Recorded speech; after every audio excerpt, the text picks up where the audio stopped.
atimoli libulu oabunda bana ya bilemu teli motambo moyini ya ebaka tata ya mwana pe tata molimo santu batata bamama bajeune kimbangiste. Lelo ezali dimanche 12 avril 2026. Outi kopesa biso mbote biso pe lokola tokozongisela bino mbote na esengo na kombo minene misatu ya bule na kombo ya tata ya mwana ya molimo santu. Tata Nzambe kolo Yesu na tata molimo santu papa Simo Kimbangu Kiangani balingi biso nyonso ndenge tovandi awa. Balingi biso pona nini? Basangisi biso na bolingo na bango. Balingi biso pona nini? Baninga bandeko oyo tobandaki na bango poso eleki ebele bazali lisusu te. Biso awa topesi ye kanyaka te.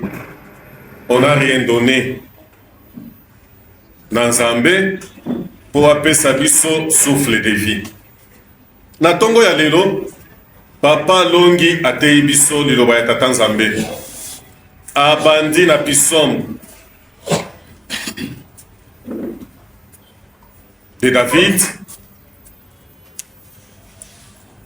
numéro 37 abandi na nzela liboso asukisi na misa atangi deuxième Moïse do Exode chapitre 20 du 1er au 17e verset asali rappel ya 12 préceptes ya lingomba mateya na ye asilisi na Apocalypse de Jean chapitre 20 du 11e au 15e verset avec comme référence deuxième lettre de Pierre ou de Paul à Timothée chapitre 3 verset 1 à 5.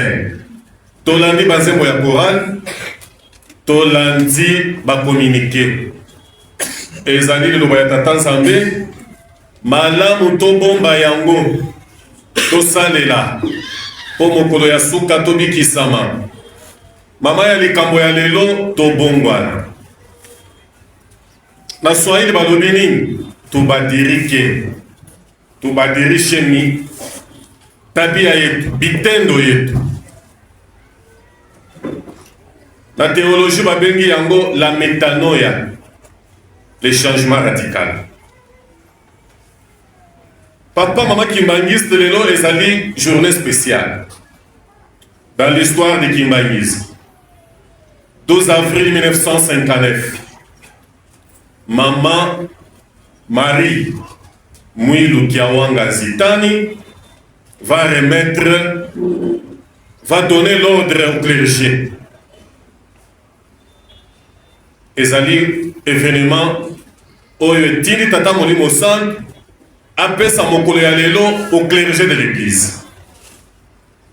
La logique c'est que après les festivités du 6 avril bambuta nyonso ya lingomba ndenge tovandi awa ezali sorti ya liboso toyeba yango tomesana na yango que le 12 avril désormais ezali mokolo ya banganga Nzambe.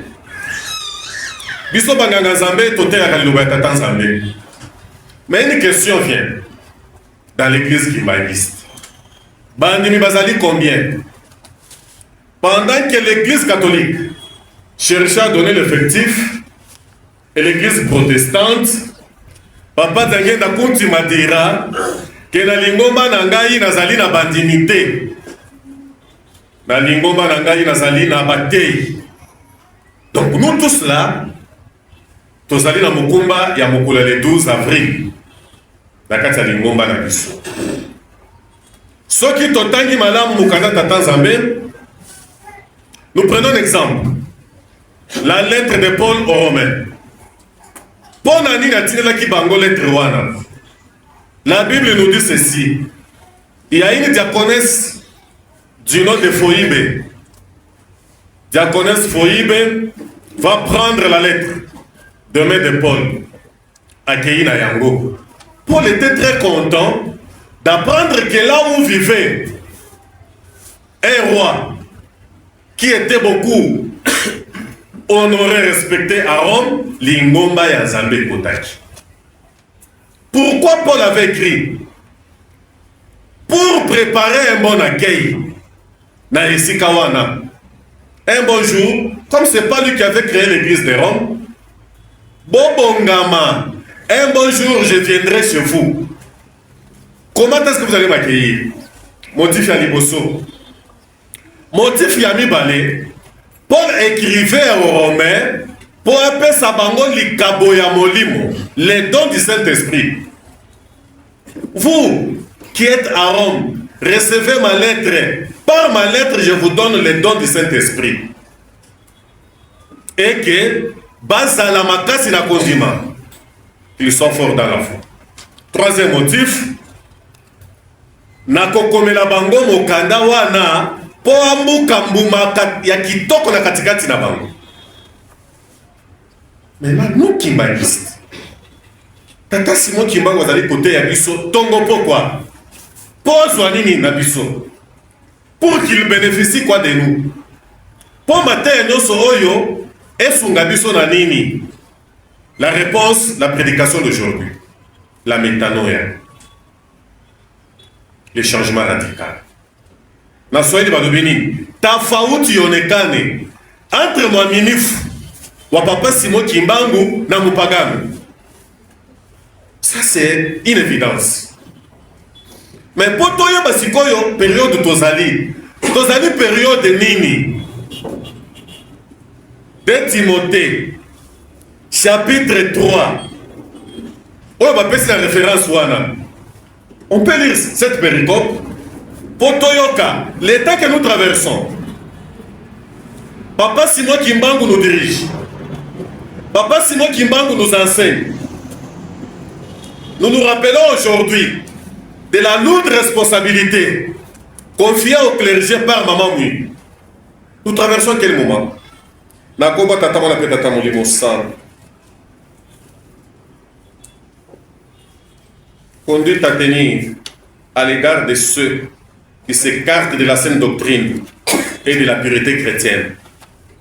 Conduite à tenir à l'égard de ceux qui s'écartent de la saine doctrine et de la pureté chrétienne. Sache que dans les derniers jours, il y aura des temps difficiles, car les hommes seront égoïstes, amis de l'argent, fanfarons, hautains, blasphémateurs, rebelles à leurs parents, ingrats, irréligieux, irréligieux, insensibles, déloyaux, calomniateurs, intempérants, cruels, ennemis des gens de bien, traîtres, emportés, enflés d'orgueil, aimant le plaisir plus que Dieu. Amen. C'est ça l'état que nous traversons. Il n'y a plus la modestie. Moto ya komi kitisa sate. Moto yake azela zambe ya mataya kita. Yako kita pona ni. Pona ni yako kita.